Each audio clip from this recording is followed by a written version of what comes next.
हम आपको थायराइड के लिए योगाभ्यास बताएंगे। थायराइड और थायराइड की कॉम्प्लिकेशंस के कारण से बहुत कष्ट होता है। थायराइड का सबसे बड़ा कॉम्प्लिकेशन है मोटापा बहुत ज़्यादा बढ़ जाता है, चक्कर आने लगते हैं, शरीर में कमज़ोरी बहुत आ जाती है, एफिशिएंसी हमारी बहुत कम हो जाती है, बैलेंस बिगड़ने लगता है बॉडी और माइंड का, आंखें भी कई बार बाहर आने लगती हैं। थायराइड के कारण से ओवरवेट होने के साथ साथ कई बार अंडरवेट भी हो जाते हैं।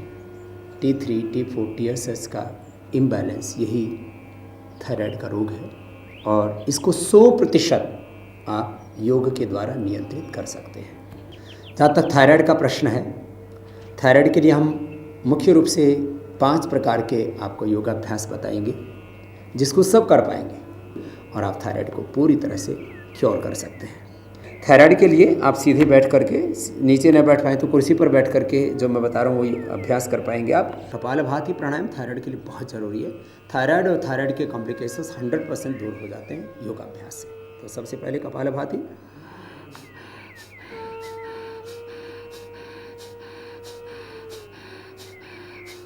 थायराइड के साथ यदि हाइपरटेंशन है, हार्ट की प्रॉब्लम है, हर्निया है, बैक एक है, वीकनेस है तो धीरे कर लेना कपालभाति। 40 to 60 stocks. और यदि आपको हार्ट की, हाइपरटेंशन की, बैक की, हर्निया की और किसी भी तरह की कोई वीकनेस आदि की कोई समस्या नहीं है तो आप इसको मध्यम गति या तीव्र गति से भी कर सकते हैं।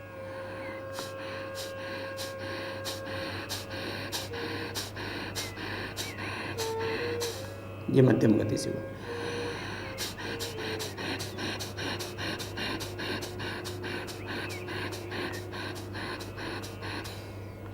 इससे थायराइड तो ठीक होगा ही होगा। थायराइड के साथ साथ थायराइड के कारण से बढ़ा हुआ मोटापा भी आपका ठीक हो जाएगा। खैर, कपालभाति बहुत ही इफेक्टिव है थायराइड के रोग में। 10-15 मिनट से प्रारंभ करके बहुत ज़्यादा थायराइड की समस्या है तो आप 20 से 30 मिनट भी इस कपालभाति अभ्यास को कर सकते हैं। ये कपालभाति प्राणायाम बहुत ही ज़बरदस्त है।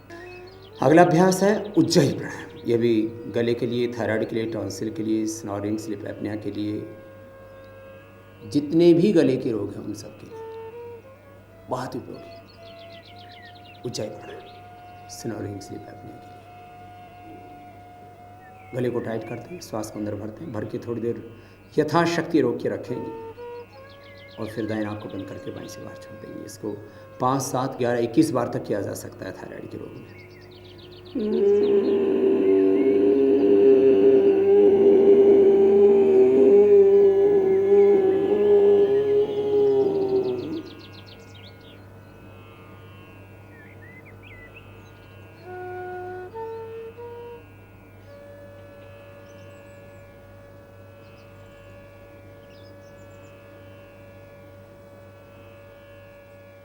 यथाशक्ति रोक करके दाएं आँख को बंद करके बाएं से बाहर छोड़ देते हैं।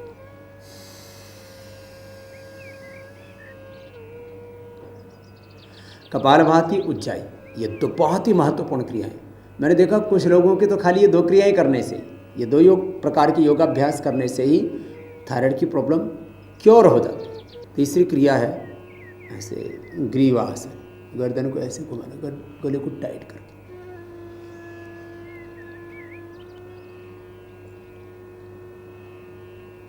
इससे थायराइड को पूरा व्यायाम करता है।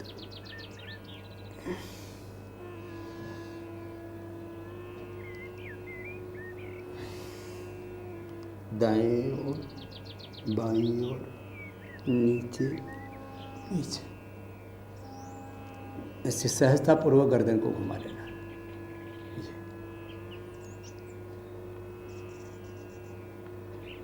और इसे गोलाई में घुमा सकते, टाइट कर। ये 3 अभ्यास बहुत ही महत्वपूर्ण है और बड़े इजी है।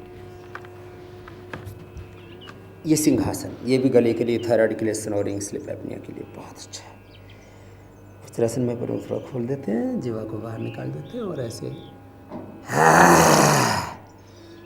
ये सारी क्रियाएं जो मैं आपको नीचे बैठ करके बता रहा हूँ, जिनको थायराइड के कारण से काफ़ी कॉम्प्लिकेशंस हुए हैं शरीर में, और नीचे नहीं बैठ सकते तो कुर्सी पर बैठ करके भी आप इस क्रिया को कर सकते हैं। गले को बाहर निकाल के और ऐसे भ्रू मध्य में देखते हैं और सिंह की तरह आवाज़ करते हैं,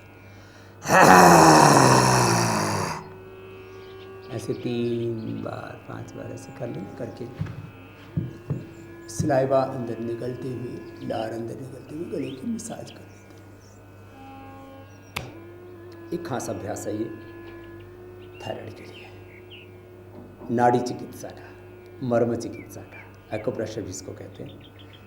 अंगूठे के नीचे यहाँ से हाथ को दबाते हैं। जिनको भी थायराइड की प्रॉब्लम होगी उनको यहाँ से दुखेगा। सामान्य दुखावा तो सभी को होता है, ऐसे सामान्य दर्द तो सभी को होगा, ऐसे दोनों उंगलियों से अथवा अंगूठे से।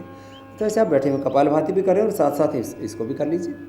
5 मिनट तक एक हाथ में, 5 मिनट तक दूसरे हाथ में कर लीजिए। ये 5 प्रकार की क्रियाएं तो सभी करना है।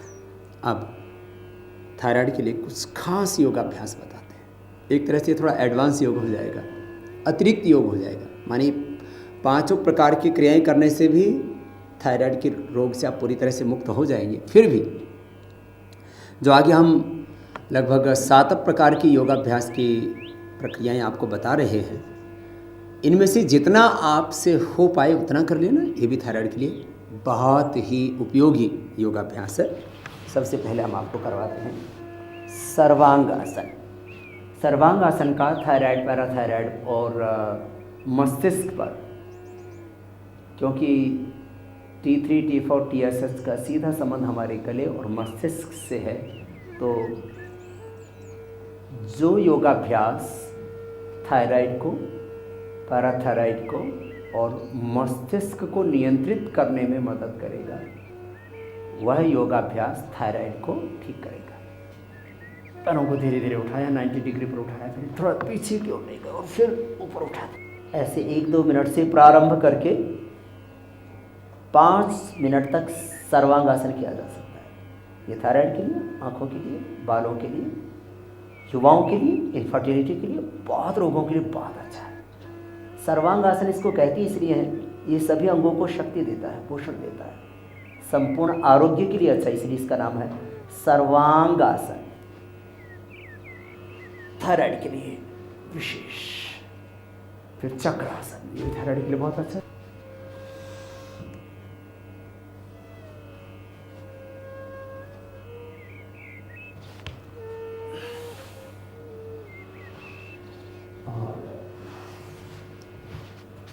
थायराइड के लिए बहुत अच्छे अभ्यास हैं। उष्ट्रासन, अर्धउष्ट्रासन, अर्धचंद्रासन के लिए ये अर्धउष्ट्रासन हो गया, और ऐसे ही उष्ट्रासन।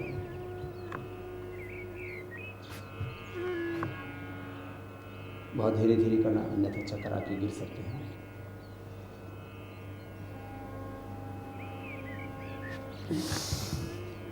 थायराइड के लिए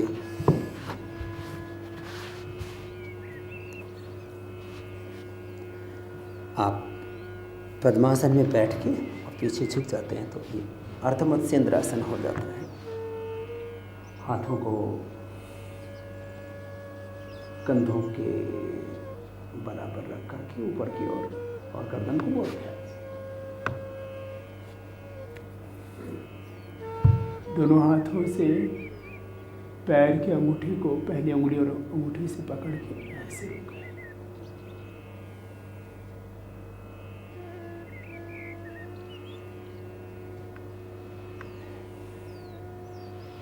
इसका भी थायराइड पर विशेष असर पड़ता है। और आप ऐसे उल्टे लेट करके भुजंगासन करते हैं। भुजंगासन का प्रथम अभ्यास,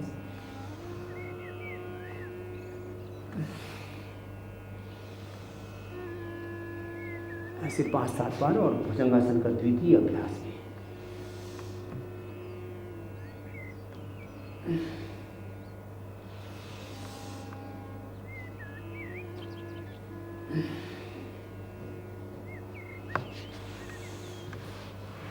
योगाभ्यासों में जितना भी योगाभ्यास आप थायराइड के लिए कर पाएंगे उतना ही अच्छा है। यदि किसी स्टूडेंट को, किसी यंगस्टर को थायराइड की प्रॉब्लम है तो वो सूर्य नमस्कार भी कर सकते हैं। सूर्य नमस्कार भी थायराइड के लिए अच्छा है।